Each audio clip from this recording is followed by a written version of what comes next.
The heart of injustice. The morning sun cast long shadows across the pristine sidewalks of Willowbrook Estates, a gated community in suburban Atlanta where every house looked like it had been cut from the same architect's fever dream of American success. Dr. Marcus Williams had moved his family here 3 years ago, believing that the manicured lawns and strict HOA regulations would provide the safe, stable environment his son Darius needed while recovering from his third heart surgery. What Marcus hadn't anticipated was that safety could be weaponized, that security could become surveillance, and that the very system designed to protect his family would nearly destroy them. Darius Williams was 17 years old, 6 feet 2 inches tall, and carried himself with the careful grace of someone who had spent half his life learning to live with a mechanical heart. The Berlin Heart X-Core, a portable artificial heart system that had kept him alive for 2 years while waiting for a transplant, required constant monitoring and a specialized carrying case that contained backup power supplies, monitoring equipment, and emergency medications. The black canvas bag never left his side. It was literally his lifeline, and everyone in the Williams household understood that damaging or interfering with the equipment inside could kill him within hours. The Willowbrook Estates Homeowners Association had hired Pinnacle Security Solutions 6 months earlier to provide enhanced community protection services after a series of break-ins in neighboring subdivisions. What residents didn't know was that Pinnacle was owned by Bradley Morrison, a former police officer who had been quietly dismissed from the Atlanta Police Department for excessive force complaints, all involving black suspects. Morrison had rebranded himself as a private security contractor, hiring other former officers with similar backgrounds and marketing their services to wealthy suburban communities terrified of changing demographics in the surrounding area. The company's contract with Willowbrook granted their officers broad authority to detain, search, and question anyone they deemed suspicious within the community boundaries. The language was deliberately vague, giving Morrison's team carte blanche to interpret suspicious behavior however they chose. In practice, this meant that Black and Hispanic residents faced constant scrutiny, while white residents were rarely bothered even when engaging in identical activities. Darius had experienced this differential treatment firsthand over the past 6 months. While walking to the community pool, he was stopped and questioned about where he was going and whether he belonged in the neighborhood. While riding his bike through the winding streets, he was followed by security vehicles and asked to provide identification. While sitting on a bench reading, he was approached by officers demanding to know why he was loitering in a public area. Each encounter left him feeling more isolated and angry, but his parents had counseled patience, hoping the attention would fade once the security officers became familiar with the community's residents. On the morning that would change everything, Darius was walking to his friend Tyler's house to work on a history project. It was a Tuesday in late September, warm but not oppressive, with the kind of clear blue sky that made suburban Atlanta look like a postcard. Darius wore his usual outfit: dark jeans, a Georgia Tech t-shirt, and the black canvas bag containing his artificial heart equipment slung across his shoulder. He had made the same walk dozens of times over the past 3 years, following the sidewalk along Maple Ridge Drive, past the identical colonial houses with their perfectly maintained gardens and regulation mailboxes. Officer Keith Patterson was new to Pinnacle Security, having been hired just 2 weeks earlier after being quietly forced to resign from the Clayton County Sheriff's Department following an internal investigation into his use of force against a black teenager during a traffic stop. Patterson was eager to prove himself to Morrison and had been specifically instructed to be proactive in identifying potential threats to community safety. When he spotted Darius walking alone with what appeared to be an oversized bag, every prejudice and assumption that had shaped his law enforcement career clicked into place. Patterson radioed for backup, describing Darius as a suspicious black male, approximately 6 feet tall, carrying what appears to be a large bag or container, possibly stolen merchandise. Within minutes, 2 additional Pinnacle security vehicles were converging on Maple Ridge Drive, their occupants primed for confrontation by Patterson's inflammatory description.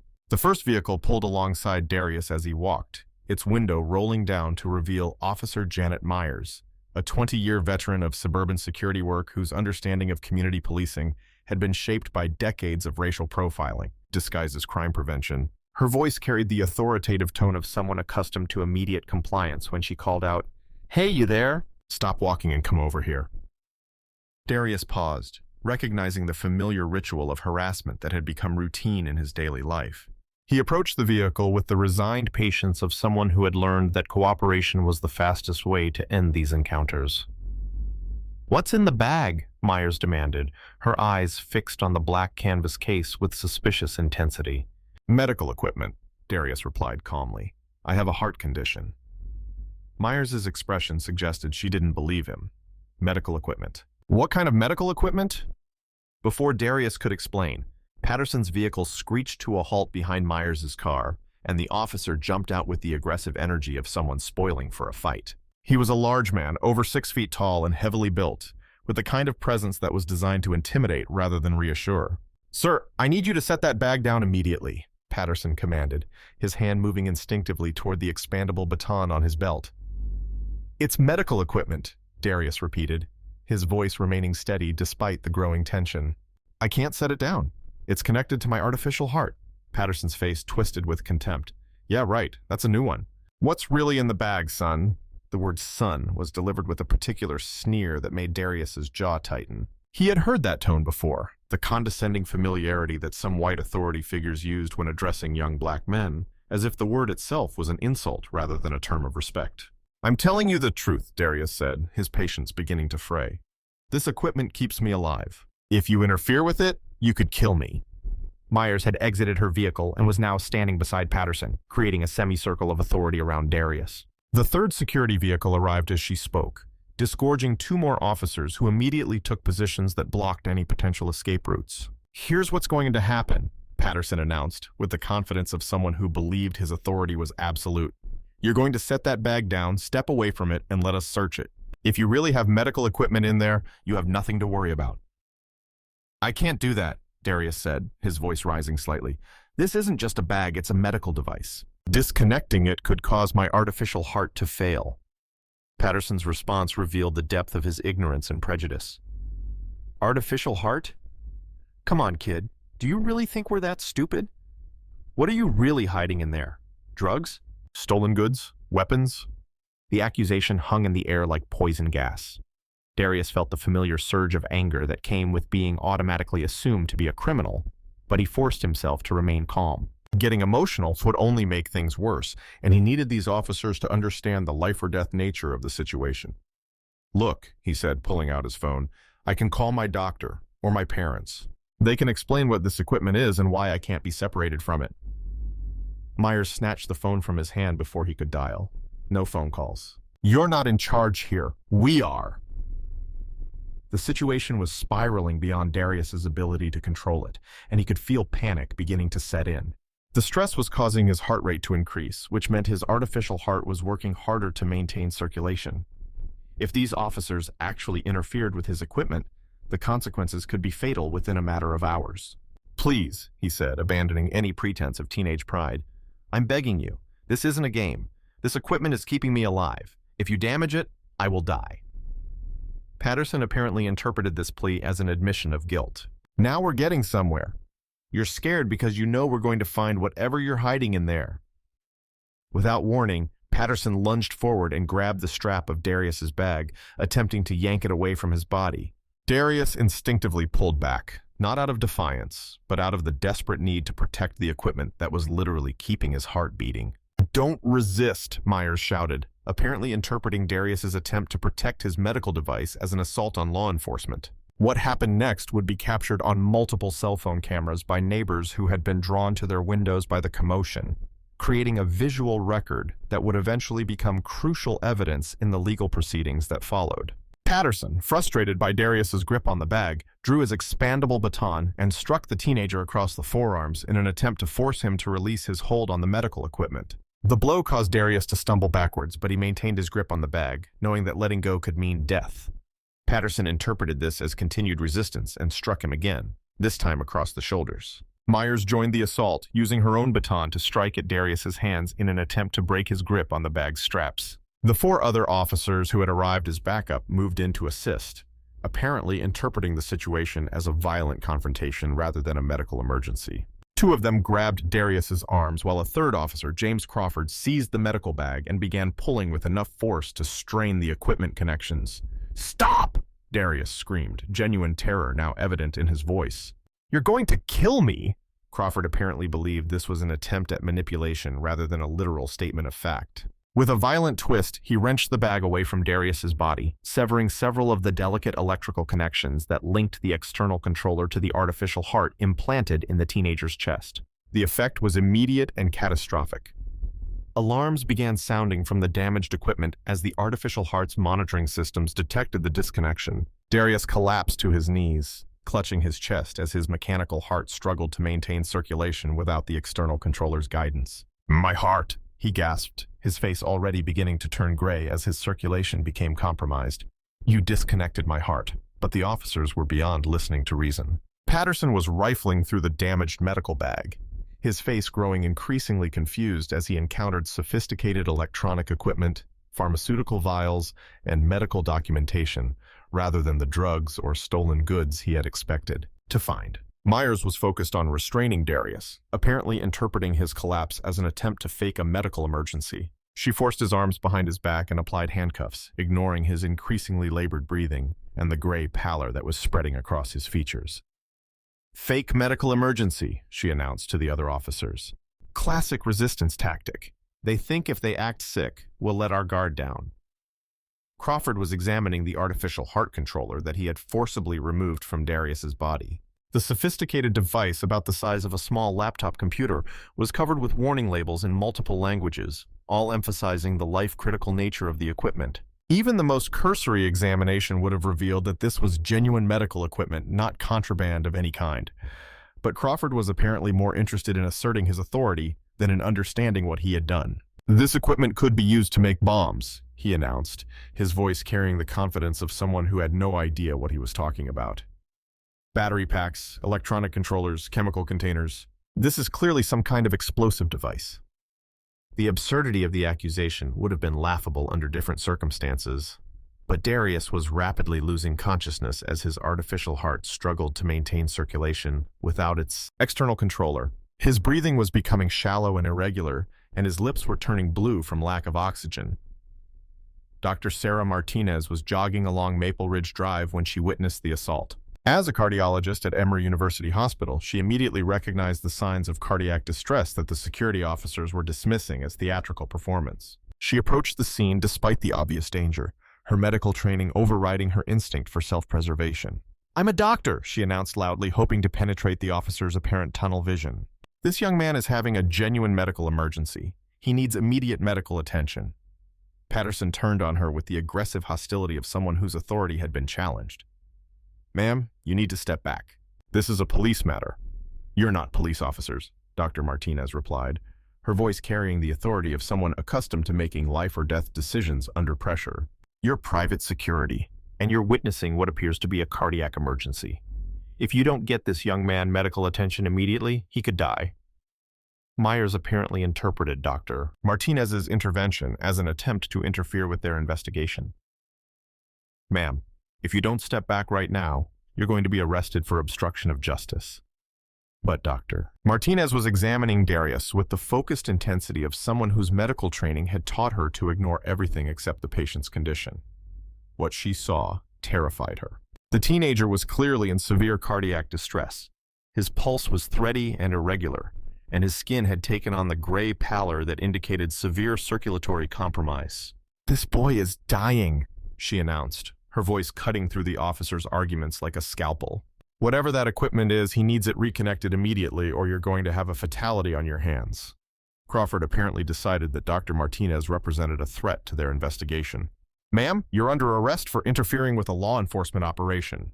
As Crawford moved to detain Dr. Martinez, she made a decision that would later be described in court as an act of medical heroism. Ignoring the officer's commands, she knelt beside Darius and began attempting to reconnect the damaged artificial heart equipment, her hands moving with the precision of someone who had performed similar procedures countless times. The external controller had been designed with emergency reconnection procedures for exactly this type of situation, but the violent disconnection had damaged several of the connection ports.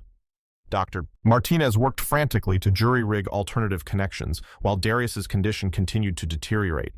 "I need an ambulance," she called out to anyone within hearing distance. "This young man has an artificial heart that's been disconnected. He needs emergency transport to a cardiac center immediately." But the security officers were more concerned with maintaining control of the situation than with saving Darius's life. Patterson used his radio to call for additional Pinnacle security backup rather than emergency medical services, apparently believing that the situation required more force rather than medical intervention. Mrs. Jennifer Chen, who lived in the house directly across from where the confrontation was taking place, had been recording the entire incident from her second-story window. As a nurse practitioner, she immediately understood the medical nature of the emergency and called 911, despite the security officer's obvious preference for handling the situation internally. 911, what's your emergency? The dispatcher asked. I'm witnessing an assault on a teenager with an artificial heart, Mrs. Chen reported, her voice shaking with adrenaline. Private security officers have forcibly disconnected his medical equipment, and he's going into cardiac distress. We need paramedics and real police officers immediately. The dispatcher's training kicked in as she recognized the severity of the situation. Ma'am, can you confirm that this involves medical equipment that's been damaged? Yes, I can see the equipment from my window. It's clearly medical devices, and there's a doctor on scene trying to reconnect it. The security officers are preventing her from providing medical care. Within minutes, the sound of actual emergency sirens began to penetrate the suburban quiet as real paramedics and legitimate police officers responded to Mrs. Chen's 911 call. But for Darius, minutes might be too long.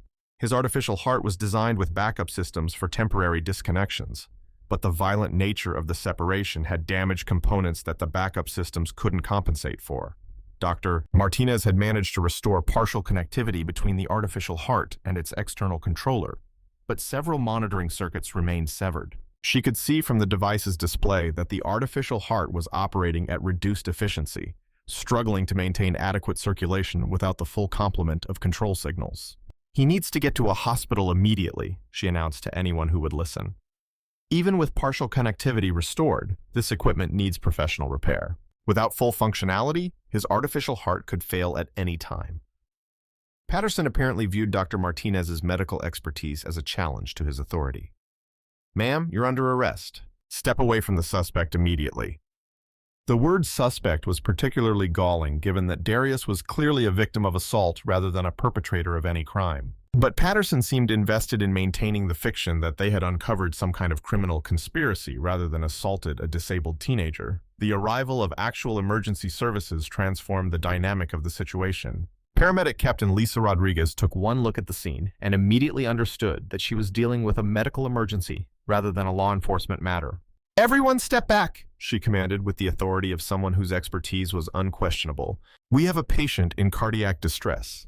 Captain Rodriguez's partner, EMT Michael Thompson, was already unpacking advanced cardiac monitoring equipment as Dr. Martinez quickly briefed them on the situation. 17-year-old male with artificial heart.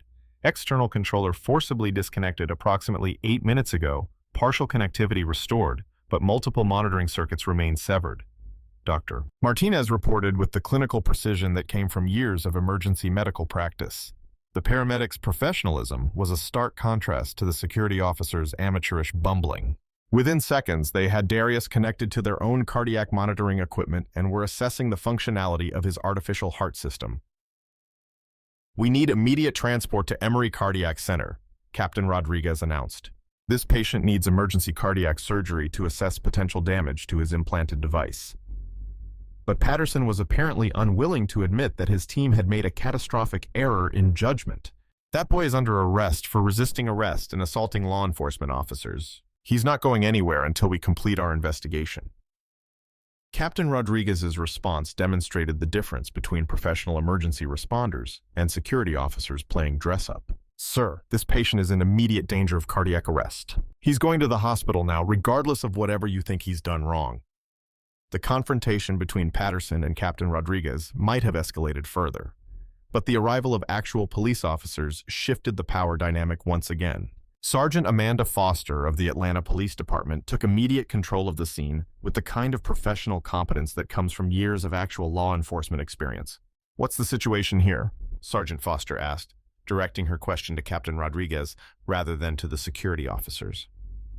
Medical emergency, Captain Rodriguez replied. 17-year-old with artificial heart. Equipment damaged during altercation with private security. Patient needs immediate transport to cardiac center. Sergeant Foster's expression hardened as she took in the scene.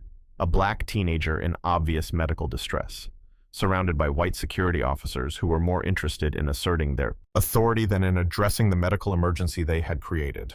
Who are you people? She asked Patterson, her tone carrying the skepticism of someone who dealt with wannabe cops on a regular basis.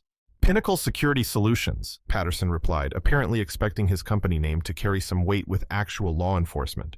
We're conducting an investigation into suspicious activity in this neighborhood. Sergeant Foster's response was immediate and decisive. Your investigation is over. This is now a police matter. Step back and let the paramedics do their job. Patterson apparently hadn't expected to encounter resistance from actual law enforcement. Ma'am, this suspect was resisting arrest and assaulting our officers. We have jurisdiction here under our contract with the Homeowners Association. Sergeant Foster's laugh had no humor in it. Sir, you have no jurisdiction over anything. You're private security guards, not law enforcement officers. And from what I can see, you've just committed felony assault on a disabled minor. The legal implications of Sergeant Foster's words seemed to penetrate Patterson's consciousness for the first time. His face went pale as he realized that his actions might have criminal consequences beyond the simple power trip he had been enjoying. But Dr. Martinez was focused on more immediate concerns. Sergeant, this young man needs to get to the hospital immediately. Even with the partial repairs I've made, his artificial heart could fail at any time. Get him out of here, Sergeant Foster ordered the paramedics. Whatever investigation these clowns think they're conducting can wait until after this boy gets proper medical care. As the paramedics loaded Darius into their ambulance, his condition seemed to be stabilizing somewhat. The partial reconnection of his artificial heart equipment was providing enough support to maintain consciousness, but Dr. Martinez's improvised repairs were clearly temporary measures. I'll meet you at the hospital, Doctor, Martinez told Captain Rodriguez. I'm familiar with this type of artificial heart system, and the cardiac surgery team may need my input.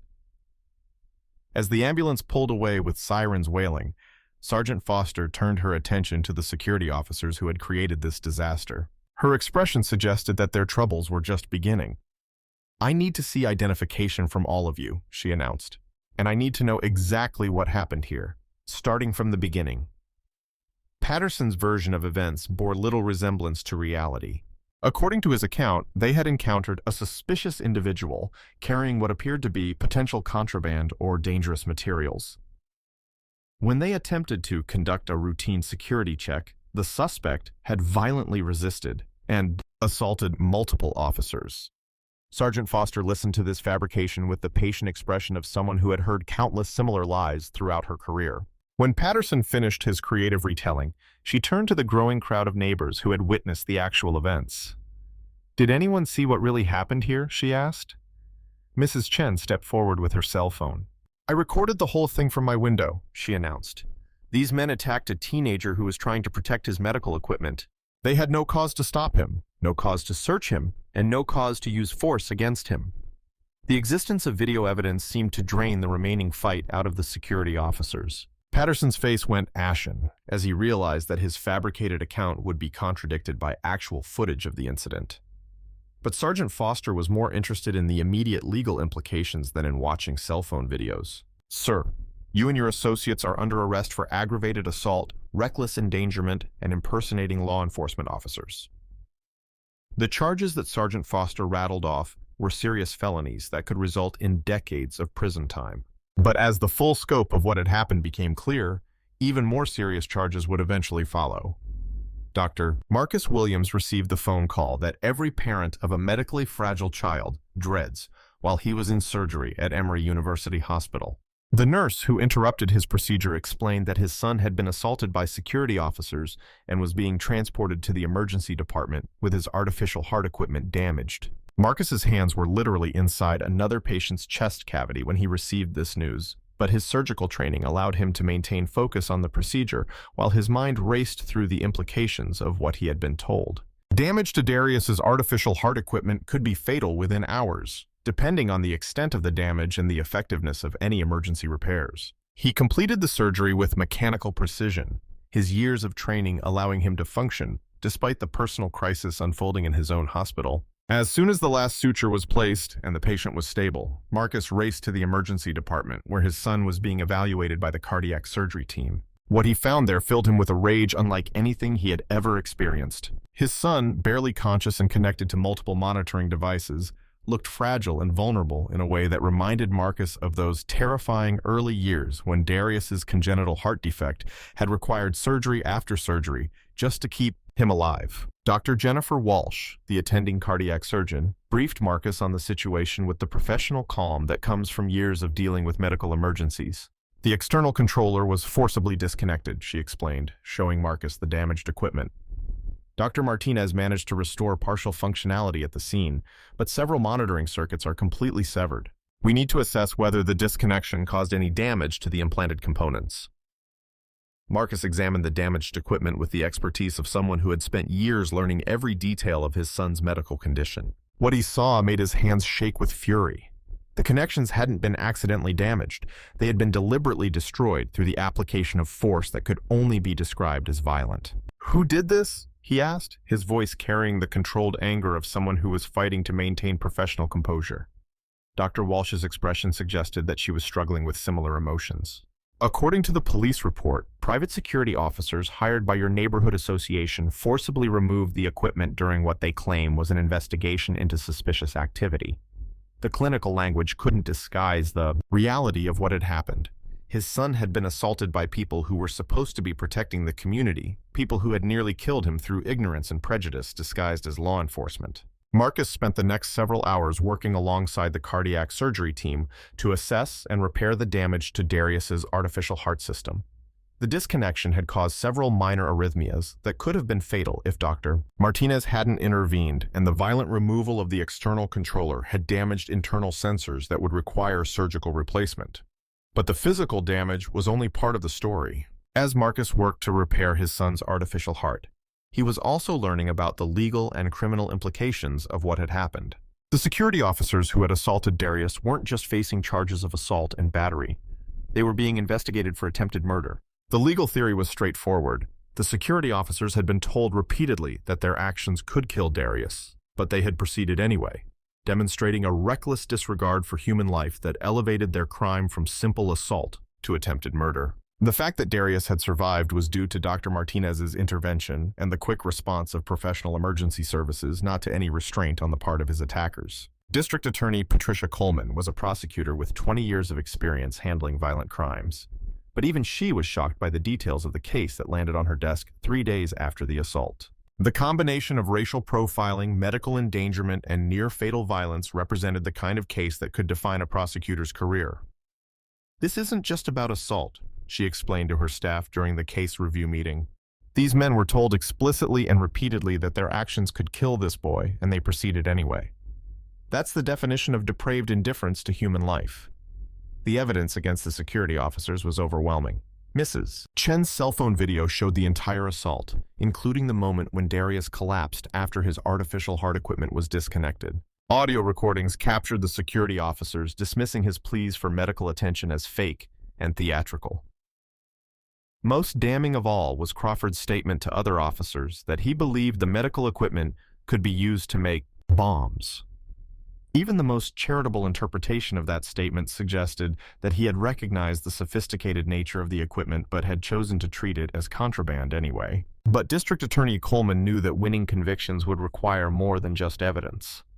It would require convincing a jury that the defendant's actions constituted attempted murder rather than excessive force or poor judgment. The difference would determine whether they faced a few years in prison or the rest of their lives behind bars. The case was complicated by the fact that the defendants were all white and their victim was black, a dynamic that had historically made it difficult to secure convictions in cases involving alleged police brutality. Even though the defendants weren't actual police officers, their security company uniforms and quasi-law enforcement authority would likely generate sympathy among some jurors. But Coleman had advantages that prosecutors in similar cases often lacked. The medical evidence was unambiguous. The defendant's actions had directly caused life-threatening injuries that could have been fatal. The video evidence was clear and comprehensive, showing the entire incident without gaps or ambiguities. Most importantly, Dr. Martinez's heroic intervention had saved Darius's life, providing a dramatic counterpoint to the defendant's callous indifference. The media coverage of the case began almost immediately, with local news outlets picking up the story of a black teenager nearly killed by security officers who had been hired to protect his own neighborhood. The story had all the elements of a perfect media storm: racial profiling, medical drama, heroic intervention, and clear villains whose actions were impossible to justify. But the media attention was a double-edged sword for the Williams family.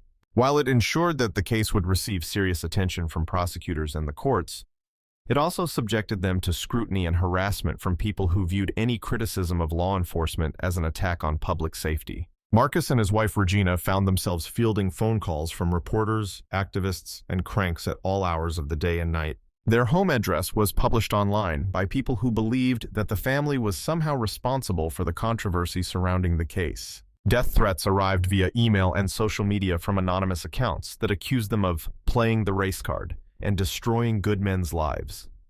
But the family also received overwhelming support from their community and from strangers around the country who were horrified by what had happened to Darius. Medical professionals sent messages of support and offered to testify about the life-critical nature of artificial heart equipment.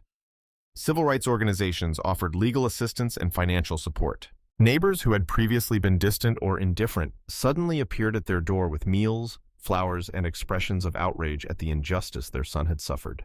The preliminary hearing was held on a gray October morning in a Fulton County courtroom that was packed with reporters, activists, and curious members of the public. Judge Margaret Stevens, a veteran of the criminal justice system with a reputation for no-nonsense courtroom management, made it clear from the beginning that she would not tolerate grandstanding or theatrics from either side.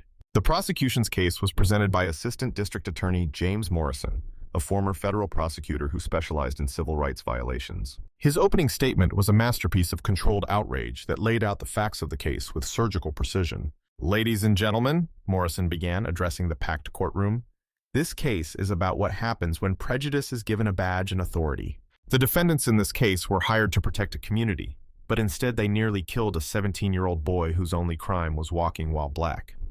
Morrison's presentation of the evidence was devastating. He played Mrs. Chen's cell phone video, which showed Darius calmly explaining his medical condition while the defendants dismissed his explanations and prepared for violence. He presented testimony from Dr. Martinez, who described the life-threatening nature of the artificial heart equipment and the heroic efforts required to prevent Darius's death. Most powerfully, Morrison called Darius himself to testify about his experience. The teenager, still weak from the medical trauma he had endured, spoke quietly but clearly about the terror of feeling his artificial heart fail while his pleas for medical attention were ignored. "I told them I would die if they damaged my equipment," Darius testified, his voice barely audible in the silent courtroom. "They didn't care. They said I was lying, that I was faking a medical emergency. When my heart stopped working properly, they still didn't believe me." The defense attorneys, led by veteran criminal lawyer Robert Chen, faced an almost impossible task. Their clients had been caught on video assaulting a disabled teenager, had ignored repeated warnings about the life-threatening nature of their actions, and had continued their assault even after their victim collapsed from medical distress. Chen's strategy was to argue that his clients were not trained medical professionals and could not have been expected to understand the sophisticated medical equipment they encountered. He portrayed them as dedicated security officers who had made tragic mistakes while trying to protect their community from what they genuinely believed was a security threat. "These men are not doctors," Chen argued in his opening statement. "They are security officers who encountered what appeared to be suspicious behavior and responded according to their training. Yes, they made mistakes. Yes, their actions had tragic consequences. But they did not intend to harm anyone, and they certainly did not intend to commit attempted murder." But Chen's argument was undermined by the video evidence, which clearly showed the defendants dismissing Darius's explanations and warnings even after the medical nature of his equipment became obvious. The sophistication of the artificial heart controller was apparent even to casual observation, and the warning labels covering the device were written in clear, simple language. More damaging still was the testimony of Dr. Martinez, who described her attempts to explain the medical emergency to the defendants, while they continued to treat the situation as a criminal matter rather than a life-threatening medical crisis. "I identified myself as a physician," Dr. Martinez testified. "I explained that the young man was having a cardiac emergency and needed immediate medical attention. The defendants told me I was interfering with their investigation and threatened to arrest me for obstruction of justice." The defense's attempts to portray their clients as well-meaning public servants were further undermined by the revelation of their employment histories. Patterson's dismissal from the Clayton County Sheriff's Department for excessive force was particularly damaging, as it suggested a pattern of violent behavior rather than an isolated incident.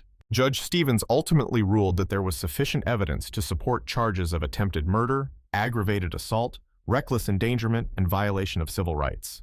The defendants were bound over for trial and held on bonds of $500,000 each, reflecting the severity of the charges and the potential danger they posed to the community. The trial itself became a media circus that attracted national attention to the issues of racial profiling, private security overreach, and the vulnerability of people with disabilities to violence disguised as law enforcement.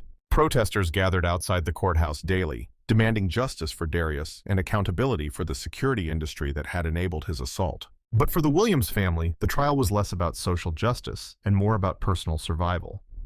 Darius required additional surgery to repair damage to his artificial heart that had been caused by the violent disconnection of his equipment. The emotional trauma of the assault had triggered depression and anxiety that required ongoing psychological treatment.